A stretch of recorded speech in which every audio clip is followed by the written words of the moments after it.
Pine. You know the Jartees brothers are a friend of mine. And just a minute, boys, I got the feedbox noise. It says the great-grandfather was equipoised. I chose Paul Revere, now chose no bump steer. It's from a handicapper.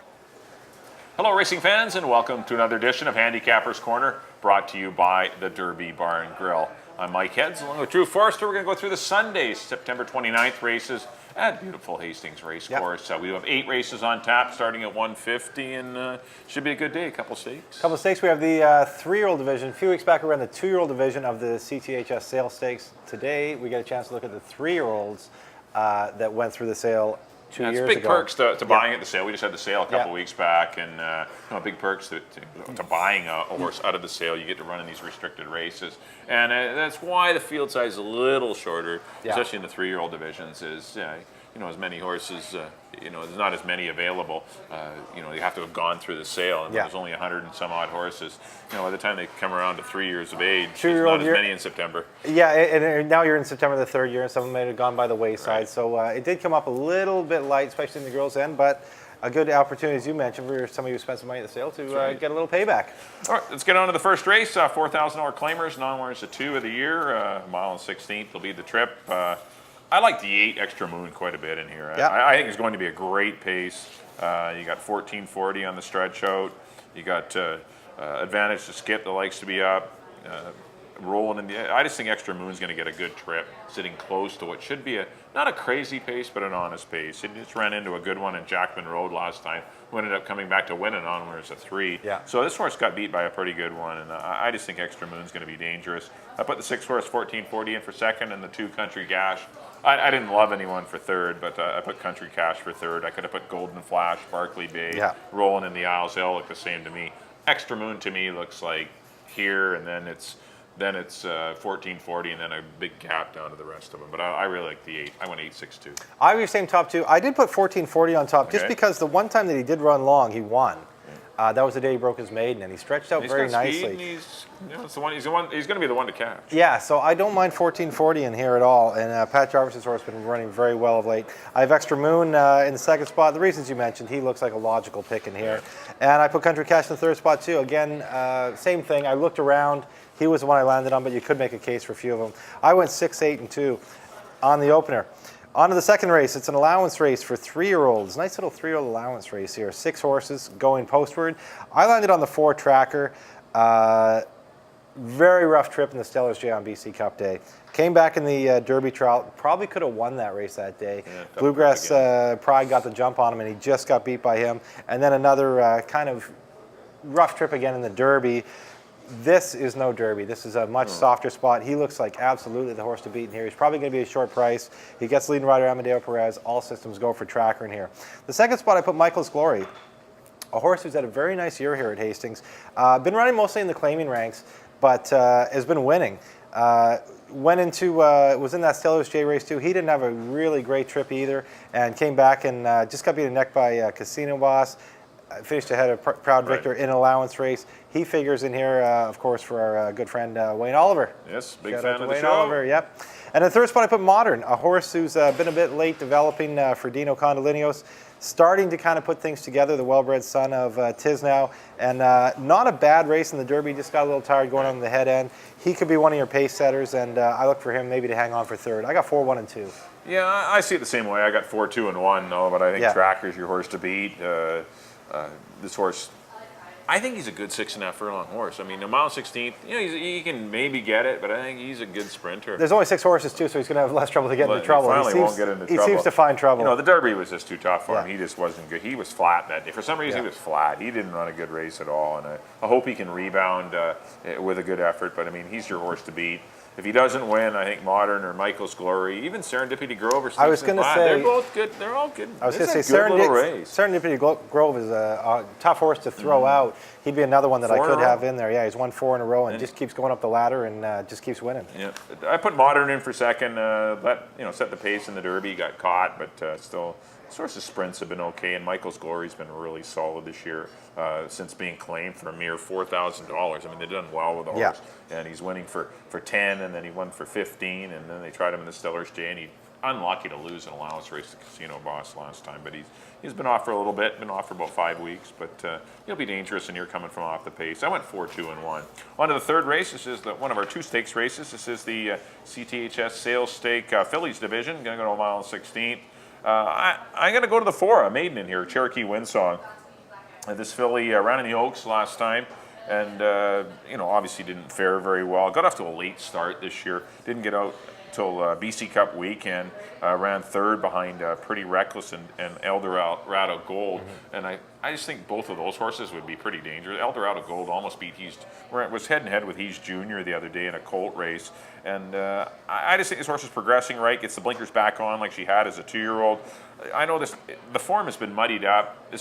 I'm just looking at, this horse is more by default, horses that I don't like, more than I like this horse. I mean, at Dee's Dream, I have trouble seeing a daughter of Dee's Love going a mile and 16. Curious Gal's shown that she just likes to tear off. A Bamboo Dream looks like she can't go long. She's absolutely, all her mile and 16th races, she's absolutely, those are her worst races. Allie's Bobcat just broke her maiden for 5, and Le Factor Wow is struggling. It's just a very soft sales stake, and I just think Cherokee Windsong could take advantage of a very weak edition of the Sales Stake Fillies division, and I take her to win it. I put the 1 Dee's Dream. I'm going to try her for second, and I put the 3 Bamboo Dream in for third. Not a race I loved at all. I had to manufacture something here, and Cherokee Windsong was, I think, the horse that had the most potential at this distance. Yeah. And I'm just hoping that she's getting out of the Oaks, getting into this race. It's like a 15 flamer, and I think she can maybe make some noise. I know she's a maiden, but I got to try her. And I'm probably only getting 4-1 on her. That's the worst part. There's going to be nothing to, no reward for her. It's a tough race. This might be an all-button race. I did go to Bamboo Dream. I know her long races are not too sparkling, but I just looked at, she was running against, she only get 4 races back. She got beaten neck by Lady Henrietta, who's a pretty tough allowance filly here. Then just got beat 2 lengths by Graffiti Grace and Catalia. So on the Class Edge, I think she's been running against the tougher horses of anybody in here. So I went with her on top. Her numbers are okay for the distance. Her record is not, but I put her on top. I put Dee's Dream in the second spot. Again, she comes out of that Graffiti Grace, Catalia race, so those are... She's got some upside because she was off a bit, and I think she'll be better than that Graffiti Grace. And Graffiti Grace would be 2 to 5. Or Catalia. 1 to 9. Maybe 1 to 9. Yes. But it's just the distance. So I went with the 2 horses that were coming out of those races against those older, kind of tough allowance. You got the Dream Exactor, Bamboo Dream, Dee's Dream. That's right. Go for it. Somebody's dreaming. And in the third spot, I put Le Factor Wow. I know Steve Henson had higher hopes for her. She hasn't really panned out this year, but somebody's got to run third. Probably should have had Cherokee Windsong in there. Let's move. I mean, it's not really a must to have Cherokee Windsong. Let's move along. I know. On to a race. I went 3, 1, and 6. On to the 4th race. 3 holes and up, claiming 5,000. A wide open claiming event going a mile and a 16th. I went down to the rail, number 1, Lord Henry. Seems to be very dangerous at this level. He's ran at this level twice this year. Both were wins. Then he ran for 25. Only got beat 5 lengths by Tommy Danziger, Stratify, Iskar. It was an aggressive placement. Right. Drops right back in for 5 for Taylor Anderson. So I got Lord Henry on top. The second spot I went with Minstrel's Time. Just come off a big win, going long, won by 4 lengths. A nice kind of closing move. He can do either. He can be close to the pace, or he can come from off it. So I don't mind Minstrel's Time. And the third spot, I put the 2, True Grit. Look at his record the last 5 or 6 races. He's always hitting the board, and I expect him to hit the board here again.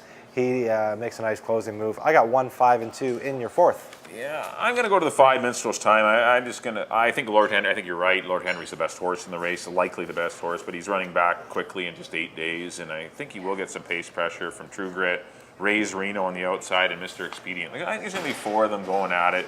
Jeff Birmingham got a great trip with Minstrel's Time last time, and I think it's going to happen again.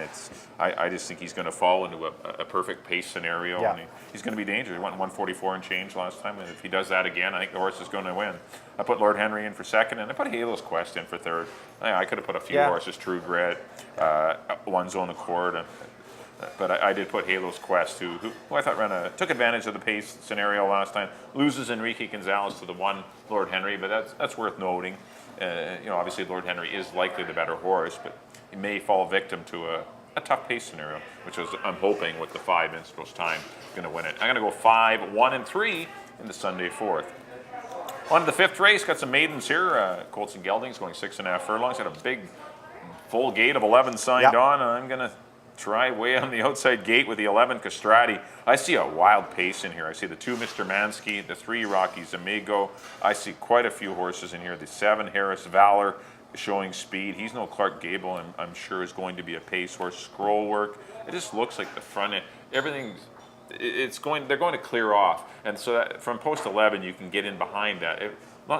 The time that the 11 hole is poor is when there's slow paces and then you're hung out and you have no place to drop in. That won't be the case in this race. This horse will get to drop in behind and get a good trip. Castrati shortens back up to 6.5. That's a good second against Lord Harlow, who came back and went. I think you may get a better price because he's got the 11 hole than you would have if it had the 2 or 3 holes. So I think definitely worth keying, or I think he's a key in here. I think in a win for us, I think Castrati's the play. Live or die by him in the first leg of the pick 4, and if you're alive, then fine. If not, maybe carry on with a pick 3. I put Mr. Mansky in for 2nd and Act Exotically for 3rd. Act Exotically was scratched last weekend. It was something I want to miss in the paddock or something. I'm not sure exactly what happened. But Mr. Mansky had a tough trip going 4 deep. I think he's worth following back, but I think the 11 is quite a bit the best. I went 11, 2, and 1. I stayed on the outside. I agree with you. Castrati is the horse to beat in here. You said it all. He ran into Lord Harlow, who was a big dropper, figured to win that day, but he ran a good second to him. There's no Lord Harlows in here. Castrati's your horse. I put Scroll Work in the 2nd spot, a horse that's been improving and getting closer to the wire. A horse, obviously, that's well-bred. Came in the one of the Swift packages. Obviously not the best one that came, but he is improving and getting closer. A better race last time behind, Barclay Bay ran second in there. Just got to be a couple lengths by Barclay Bay, who came back and won. So that may help. Anytime you see horses getting killed on the pace, going long, and they're fighting, and they shorten up to 6.5, generally that's, they're live. I like the route to sprint. It might be a mistake on my part leaving him off. Look at Dino's stats, the route to sprint angle. He's batting 32%, so I got Scroll Work in 2nd. And in the 3rd spot, I put Rocky's Amigo, a horse who was not running very well, but last time he showed, he had a little time off, showed a great improvement. Good to see Joe and Marg Berg, son and widow of the late Carl Berg. I'd like to see them in the winner's circle. So I put Rocky's Amigo in the 3rd spot, 11, 10, and 3 for me in the 5th. On to the 6th race, Fillies and Mares, non-winners of 3, Lifetime, going 1 mile and a 16th. I landed on the 7 here, Bilbao. I know she only won by a length last time. It was going long. She took a big drop that day. She'd been running allowance races. Dino got tired of trying to find where to fit her. A lot of races weren't going, so he just put her in for 4,000, and she won, was claimed that day, but I still think she has the class edge, and maybe, if she can retain that or find a little bit more, I think she's the horse to beat in here. I got Bilbao on top. The 2nd spot, I put Century Union. Looked like she should win last time. She tied up a while ago, and I think she's still kind of getting over that and rounding into form and coming into a better effort. So I wouldn't be even surprised to see her win it, but I've her in the 2nd spot. And the 3rd spot, I put Haida Gwaii, filly who definitely broke her non-2 last time, winning by 11 lengths. So you can't ignore her. She was on the lead and just ran away from them. And that was also in the slop, so if it's a rainy track, that could move her up a little bit too. I got 7, 2, and 3. I wanted the 5 horse Catching Cash in here. I don't mind that. I think there's going to be a bit of a pace in here, and I think Catching Cash is going to get a pretty good trip. I know I lose Reyes to the 7 horse Bilbao, but I'm not overly concerned with that. Picks up Richard Hamill. I just think this horse is really good going long. Like a lot of these horses are all right sprinting, like Miss Heatheridge, Century Union, Little Miss Bean, but their form is unproven at a mile and a 16th, where Catching Cash's form is proven at a mile and a 16th. I think the pace could be lively, and Catching Cash could get a nice pace scenario, and Richard's very good at weaving his way through fields and getting the job done. So I think Catching Cash is really live and could be 5 or 6 to 1. I put the 3 horse Haida Gwaii. I agree with you. This horse was really impressive. Winning his non-2-4. Obviously a lot tougher in here, but still, this horse won by 11 lengths and 145 flat. That's racehorse time, and he earned a big buyer, 64 buyers. So this horse is definitely on the ticket. And I put the 7 Bilbao, claimed by William Levanway. Seems to like claiming these bottom horses that make these big class drops, and he's done well with quite a few of them. So maybe Bilbao first run for the Levan Weight Barn, but he did wait the jail term to run her back. Yeah. I went 5, 3, and 7. I really like Catch. I know I've left Miss Hetheridge, who I've kind of been married to throughout much of the season. You have picked her a lot. I picked her a lot this year, but just I don't know, mile 16th. I can see her winning, but I just mile 16th. All good things come to an end. Uncharted territory. Yes. All right, 5, 3, 7 for me in race number 6. On the 7th, our co-feature. This is the CTHS Sales Stake Colts and Geldings division, and I see it as a one-horse race. If you didn't want to key in the first leg of the pick 4 with my 11-horse Castrati, then key with this horse, the 7 Hope Seeker. He is miles, miles, and miles the best, I think, in this race. He's facing quite a bit, inferior competition. He's blossoming into a really nice horse. It's too bad he wouldn't have won a few more stakes, I think, this year if he didn't, something obviously happened on Canada Day when running third behind El Capone and stole it in an allowance race because he missed quite a bit of time. Came back in the Richmond Derby trial, fought on the head end through an opening half in 46 and change, 111. Ended up hanging on well for third behind Bluegrass Pride and Tracker. Then came back 3 weeks later in the Derby and once again was up on the pace. He was no match for title contender, but he held second gamely against the favorite Reporting Star. Yeah. And he's facing a field here that none of them have this won is not going a Derby long. field. Yeah. None of them won going long. Yeah. They're not even in obviously Hope Seeker hasn't won going long yet either, but still he's a horse that's going the right way. He's building, he's building momentum, and his buyer's going up, and I think he's going to crush this field. I put the 2-horse He's Junior in for second. He's another horse rapidly improving, but he is coming back in a week. He just finished winning over affiliate Eldorado Gold, but his 2 races to date have been really impressive, and I think he's a horse that might want to run long. He's by skimming out of the mare Cinnabon. There's a lot of distance in this pedigree, and I wish there was a little more spacing in between races, but Pete Gregory, you got to go. I mean, the race came up, and I don't blame him for running. Yep. This is definitely the play. And I put the 6-horse Stormer for Becca, who really doesn't want to go long, but doesn't seem to want to go long, but very good sprinter. Gets Ryan Pacheco, going to get blinkers. Going to be some changes on Stormer for Becca. Actually, Stormer for Becca and Ruby's Victor were kind of interchangeable for me, but I do like Hope Seeker is miles the best. Yeah, I went 7-2-6. He's a horse to beat in here. I agree with you. He's Hope best Seeker. bet of the month. Yeah, you said it all. Hope Seeker is a horse to beat in here, so I won't spend any more time on him, but he is my top pick. I put Ruby's Victory in the 2nd spot. A horse who was showing a lot of promise early.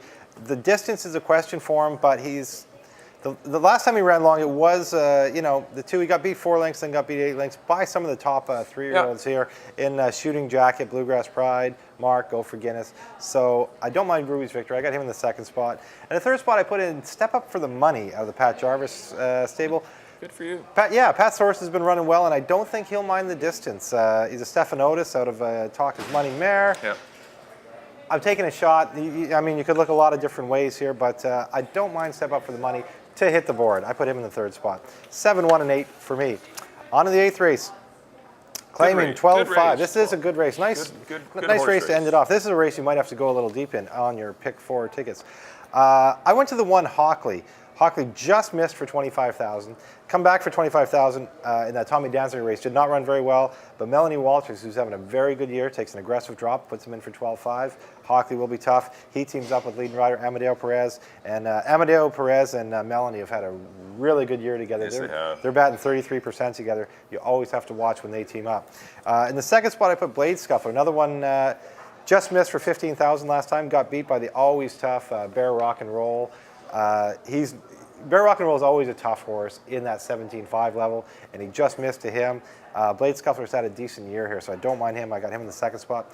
And in the 3rd spot, I went to the 7 Marcado, a filly owned by a good friend of ours, Ken Johnson, good friend of the Derby and the show. Half the family's here today. Yeah, I know. I went to the Johnsons here.